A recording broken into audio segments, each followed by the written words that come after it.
Welcome to Automation Hunter, the podcast for entrepreneurs and businesses ready to scale smarter. In this series, Apps, Hacks, and Bounties, your host, Will Christensen, dives into game-changing tools and strategies alongside special guests, sharing insights to boost productivity and solve real business challenges. Ready to innovate? Let's dive in. All right, welcome everybody to this episode of Automation Hunter. This is Apps, Hacks, and Bounties. I'm your host, Will Christensen. Honestly, Jeff, I'm super excited. Jeff Maines had me on his podcast a little while ago. Yes, it sure did. And he invited me back. Tell us what's the name of your podcast again? SaaS Fuel. SaaS Fuel. And for the listeners, who should be listening to that podcast? Who are the guys that, man, they should be making sure that they're paying attention? Well, it's really designed for B2B SaaS founders, really any technical-minded entrepreneur who wants to grow, scale, and really have support along the journey. Love it. Love it. And you had some really pointed, awesome questions for me. And I gave a lot, I felt like, which was exactly what I was hoping to do. Yes, but you did very good. You did well extracting that information. So I appreciated that. Well, diving in here, any apps that you've come across, so apps, hacks, and bounties, any apps you've come across in the last year that have had a tremendous impact on your overall ability to automate, delegate, or eliminate? I think all of the above. Those are all really kind of different tracks, but for automation, certainly any kind of AI. And so ones that I love in particular, Poe is one of my favorite ones, Poe.com. Tell me about Poe. The Poe app. Why do you pay for Poe and do you pay for like ChatGPT 4 as well, or do you just pay for Poe? Like how do you go about that? Sure. We actually do have a team subscription on ChatGPT, but Poe is an app that lets you get into multiple AIs through one interface. And so similar to something like you.com, starting to see some more ads by them. Poe's been around a little while longer, but then I can use multiple apps. And so I'm not limited to just one engine. So if I want to see what Gemini has to say about something, or if I want to use Claude, which is one of my favorites, flip back and forth, even in the same chat. And so it's providing the context. And so getting some different feedback. Fantastic for ideation or getting some different perspectives, because the different engines excel at different things. Oh, I 100% agree with you there. So last night I help run a nonprofit that does emotional literacy. It's called One Heart, One Light, and we help men and women come and look at their limiting beliefs and find new light in Christ, and a new opportunity for a new life. It's awesome. One of the guys who's running it, he's been having to send out an email about our monthly meetings. And he was like, it is just dragging me down. And I was like, I can automate that. And so I went in and I was working on a Zapier. We have MailerLite. I was getting it all hooked up. And I was like, crap, I need the HTML out of this HTML template. And so I went in and I was like, oh, maybe I'll just Control U, hit the page and copy and paste just the raw HTML. But I was like, that's going to be messy as crap. Yeah. Maybe I'll feed that into one of these AI and have it clean it up so that I can get a copy. And then I was like, wait a second. I remember seeing that somebody took a screenshot of an element on the page and then fed that to ChatGPT and said, give me the HTML for this. Wow. Convert this to HTML. And I was like, let's see. That's amazing. Works. Let's see if this works. So I went over to Claude and, popped it in, and it was like, I'm sorry, I'm a large language model. I don't know how to do that. And I was like, okay, moving over. I went over to ChatGPT 4 and slapped it in there, and it goes, well, if you were going to do a basic outline for this HTML, you would do it like this. And it spat out a whole bunch of HTML. I was like, it's probably going to be not that close to exactly what's there. It was spot freaking on. Wow. It was spot. I was like, I don't even need to edit this. This is so I put it in there and I compared the emails side by side, and there's a few subtle differences, but for our purposes, in we're not perfect design, every pixel must line up. It doesn't need to be that awesome. Close enough. I was floored. I was so floored. I was like, oh, wow. I didn't even have to deal with HTML. I just fed it an image. So I totally agree. Sometimes they fall on their face if you give them the wrong text. Yeah. And that's why I like being able to just use whatever model is right for whatever I'm working on at the time, because they do excel at different things. And I think that's brilliant. And it's continuing to evolve. Where we are today versus where we were a year ago, a year and a half ago. I mean, it's night and day. Yeah. Yeah. So for me personally, what AI tools are you actually subscribed to? So I'm subscribed to, I didn't do Poe. I was impressed by it, but it always lacked the latest and greatest version of ChatGPT 4. It just hadn't hit the API yet. And so I always wanted to use the Pro version of ChatGPT because that's kind of the flagship, right? And so I didn't use Poe, but I'm finding myself often wanting to switch to Gemini or these others. And the idea of not having to switch browsers and copy and paste sounds really sexy. So I'm leaning towards Poe. I think that's cool. The other ones that I use and that I pay for ChatGPT, the paid version. They just came out with the $200 a month unlimited AI voice thing, by the way. Right. I don't know if you saw that. I was like, yes, okay, this could get interesting because you get unlimited access to the O1 right. version, and O1 is freaking killing it. It's doing some cool stuff. But so I pay for that. I pay for Perplexity.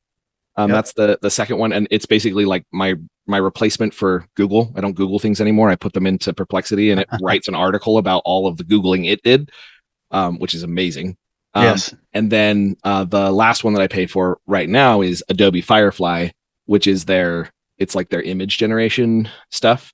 And it's pretty inexpensive. I more than anything, I mess with that one because I needed something and I didn't want to, like, signing up for Midjourney was kind of obnoxious. I paid for it for like a month or two, and I was like, this interface drives me nuts. Like the whole Slack interface stuff that they had in there. And I was like, yeah, I'm not playing this game. And went and found another image generator. So those are the three. I'm curious, what AI tools are you using and paying for? Well, if we just limit it to AI, because you're saying three, I'm thinking how many subscriptions? It's embarrassingly long list. Oh, yeah, we're not going to talk about all the SaaS products that I subscribe to. That's like an Alcoholics Anonymous meeting, like a SaaS subscription anonymous. Hi, my name's Will, and I'm subscribed to 34 different SaaS applications, and I can't let go of any of them. Yes. Yeah, I hear you there. No, so we're talking specifically like AI, and I feel like Perplexity fits into this group because although it's an AI enabled tool, it really is the same chat interface that we're talking about across the other pieces. So that's my curiosity in that category. Well, Poe would be one of those. And then do you have the separate ChatGPT subscription that's team-based? And so we're able to share queries and prompts and keep everything private, build our own bots, that kind of thing. Yeah. Perplexity is one for images. One that I really like is called Ideogram. IDEO. Ideogram. Yes, Ideogram. Okay. Ideogram. Okay. I've tried lots of image generators, and there are other people in the organization and on my team that are fantastic at it. And I try and go and generate something, and it just sucks. The output is terrible. And Ideogram is really good. I can make some pretty amazing things on that. And I'm like, this is pretty cool. Does it actually get? So I about wet my pants the other day because I was online and I'm like trying to show that Google is scared of Perplexity, because I don't know if you've seen this yet, but there's a Chrome extension you can install that makes it so that your Omnibar does Perplexity now instead of doing, So I turned that on immediately. Well, up popped this little message from Chrome that said, are you sure you want to do this? And then like, if you put not sure, it freaking disables the Chrome extension. Wow. Like it doesn't just like turn off the option or change it back to the default search engine. It disables the Chrome extension. I was like, oh, Google, you just like revealed that you're a little scared of Perplexity. Yeah. So I made a whole video about that. And I was making that video, I wanted an image of Google being scared. And I, typed it in there. And I was like, I want an image of like Google being scared. And it brought up this ghost or whatever. And it actually wrote Google out in a real, like legible, it wasn't garbly gunk image. Yep. This was ChatGPT. I was pretty excited because it doesn't do that very often. And it's still like, I still have mixed results when I'm trying to get image, like words into my text. Yeah, words are tough. Is Ideogram better at that? It's better. So it still has some of the same problems that of generating text. And so I think, over time that'll probably get better across all the engines. But one of the things that I think is really different about it is you can put in a prompt, and then it has something that's called magic prompt or smart prompt or something like that. I can't remember. But basically what it does is it takes what you put in and it puts it into a good prompt language. Nice. And then that's what it submits. And so I think it just kind of bridges that gap. And here's what I think I want. And it puts it into the language that the machine wants in order to generate the content I'm looking for. And then it comes out really good. And you can say, okay, it gives you 4 options. This, the one in the middle is the best. Now take this one and iterate on it, make it, give it 60% weight and give me some more. And I want to make these changes to it. I love it. So it's really, really user friendly for somebody who doesn't really, go into depth on prompts or images, because it's very specific in what it's looking for to get the output that I wanted.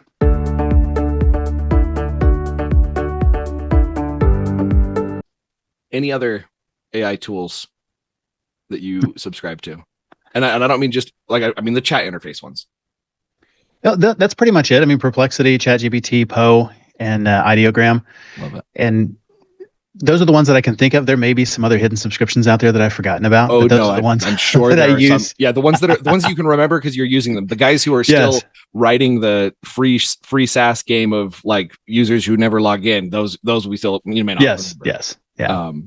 I was going to toss out there. I do use, I hardly ever use Gemini. Well, I use it when I'm on my phone. Like I say, hey, Google, and talk to Gemini, and it's going off right now. Mine too. That's hilarious. Yeah. So that's actually pretty funny. Have you ever turned off the lights on somebody or anything? Like, no, that's funny. Oh my gosh. You can totally mess. I can't remember who I was on the phone with, but I totally, I heard them talk to it at the beginning of the call, and I was like, oh, I'm doing that later. And I totally turned off the lights for him. It was pretty funny. That's great.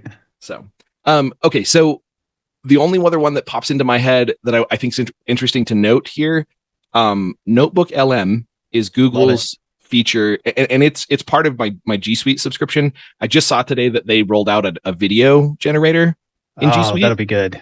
I tried it. It didn't spit anything out yet. I'm gonna go dink around with it and do a review for the YouTube channel. But there's new stuff coming out all the time. Notebook LM, I love it because you can fill it full of text, and then it only references that text. Yes. How many times have you talked to an AI and it said, I don't know? Right. Or it gives you things that are not really relevant. Yes. And you kind of give it some guardrails and some boundaries and say, stay within these walls and answer my question. Yeah. And that's the most amazing part about Notebook LM.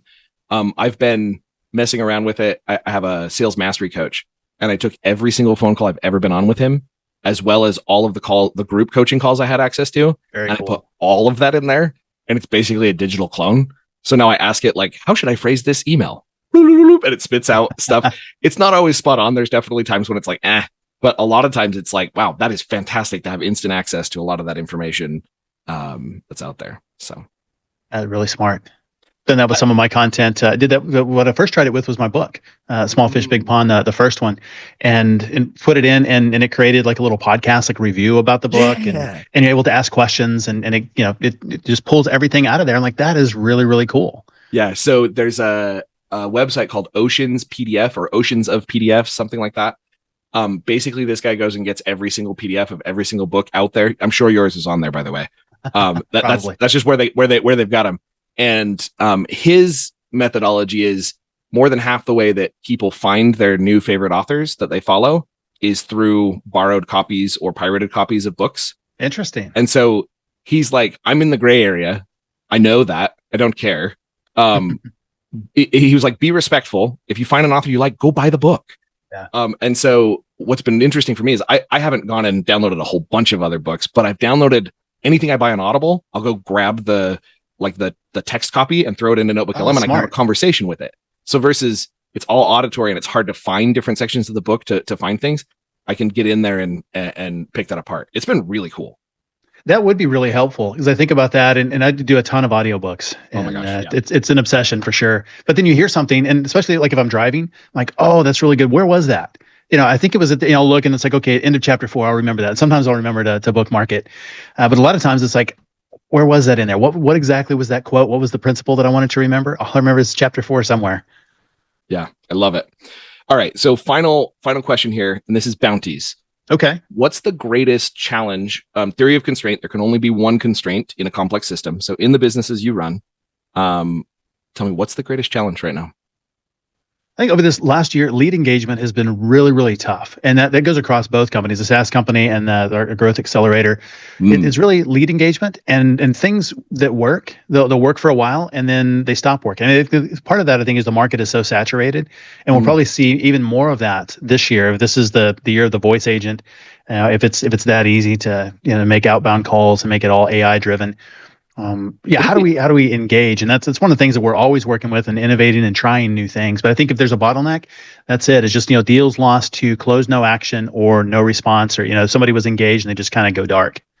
So this is fascinating because I'm seeing this same problem across many of my clients where they're just not cutting through the noise, and it seems to be getting louder and louder and louder and harder to stand out in these different places. Couple of different things that I've tried to stand out that have been kind of fascinating.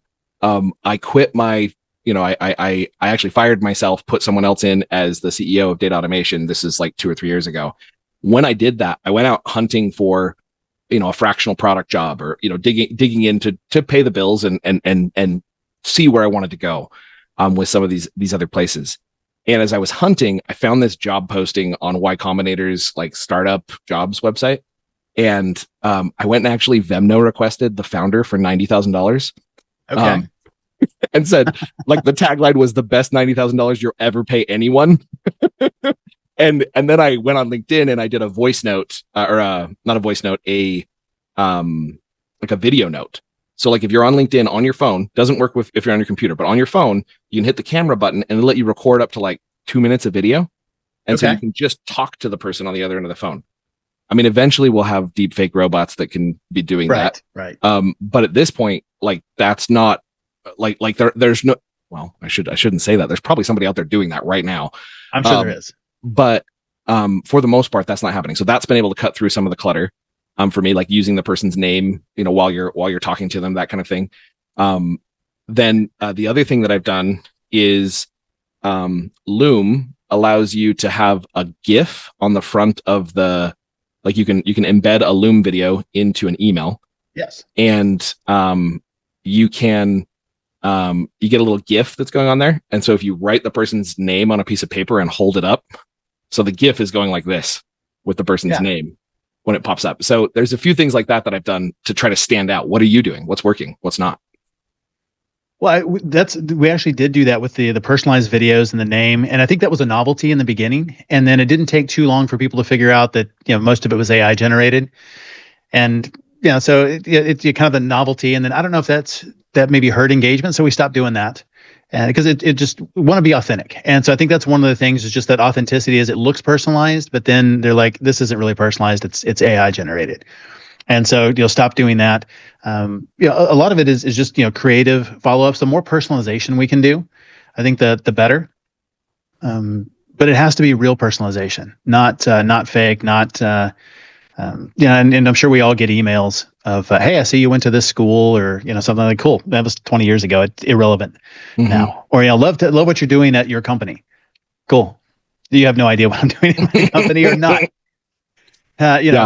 Yeah, those kinds of things. It's so generic and so fake, and that's what we've tried, to steer away from that as much as possible.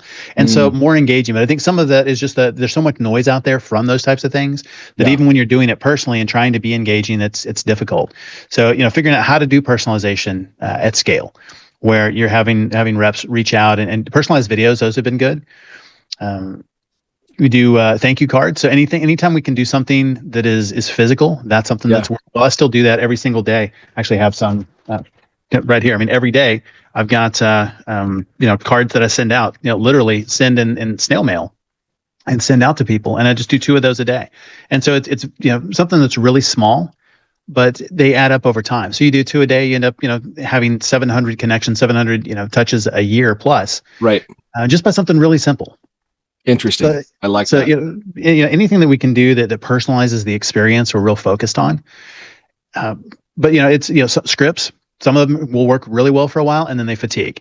Particularly when somebody gets one, and then they're selling it online for their $27 product, and here's the awesome script, and it just kind of marketers run it for all of us. So things will work and then they stop working. And so it's always about reinventing. And so I think that's, the biggest bottleneck, it's always that reinvention, testing new things. Jeff, I see a world where one day we don't have, cause it can't continuously get louder. Like eventually, we're going to get to a place where nobody can see anything, right? Like it's so oversaturated. And you really can't tell the difference between a human calling you and an AI calling you. Like we're going to get to a place where that happens. 12 months. I actually, that's my prediction. What would you say? I said, that's my prediction. 12 months or less. 12 months or less. Yeah. Oh, we're not. Yeah, you're right. We're not very far away. Here's what I think is going to happen. My prediction is that someone's going to figure out that the problem is not how do I get to be more personalized? It's how do I get a robot to do the connecting. Could be. And my robot calls your robot. Exactly. I'm not even joking. We're getting we're getting to a place where like Jeff's like, oh, let's do a pre-podcast call with Will, and Jeff sends his trained AI on all of his phone calls, on all of his data about what all of his email. This guy's got an access to that entire, like he's a notebook LM that's sitting there, and my notebook LM talks to your notebook LM that only has access to our stuff, and they say, could this be a good fit? And we both have given it criteria. If they don't answer this, if they don't answer this, if they don't answer this. And so it goes back and forth, complains about us as humans, I'm sure. And yeah, my human is a total jerk. Like he just right. Like, you got to be nicer to your AI because when they take over, yes, when they take over, we need them to be so always say please and thank you in your prompts. Yes. I've actually seen, and like if I say please and thank you, I found that they're not like it does a better job. It does. I don't know if that's perception or if it's reality, but it certainly seems real. It seems real to me. I try and treat it like a person. Yeah. Well, I mean, I think I'm trying to practice that across the board. Like I'm trying to treat everybody and everything apparently as a person. Yeah. From that standpoint, but that's where I think we're headed. I think we're headed to a place where we have autonomous agents who are a digital version of ourselves that we then send out into the world of searching. And there's like this ginormous directory, like Facebook or LinkedIn is a great example. But I think instead of the humans having to go back and forth to find abundance and opportunity, I think the AI are going to. Yeah.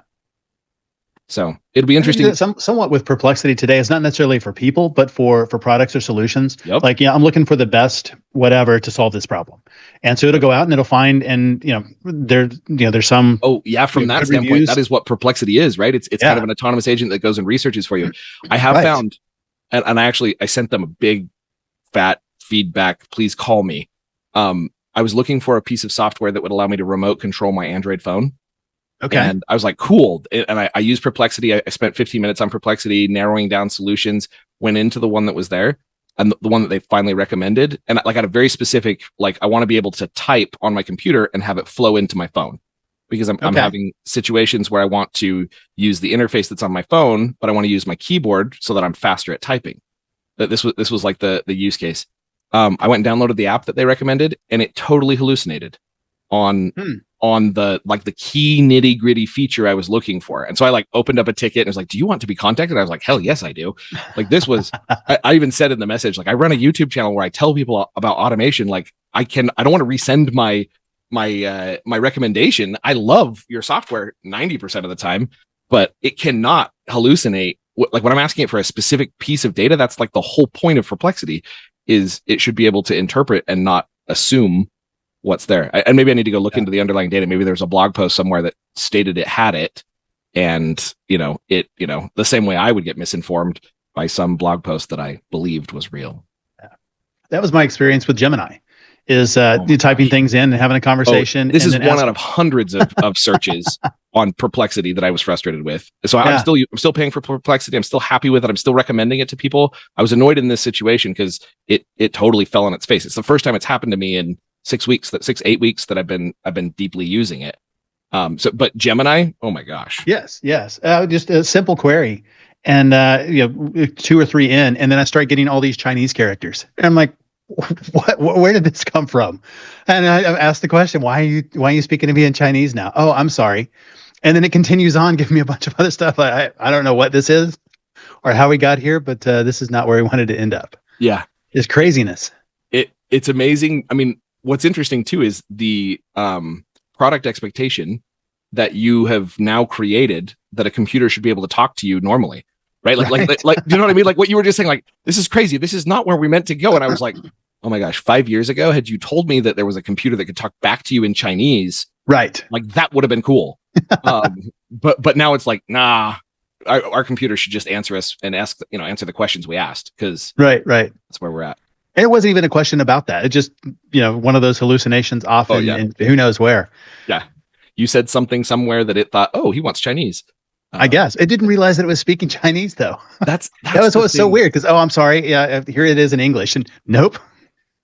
There's some wires across somewhere. Yeah. There's definitely some interesting, like, I actually think that's probably part of why they can't fix some of the bugs that you see. They don't know why it's doing. Yeah. The LLM is so complex. They're like, I don't know.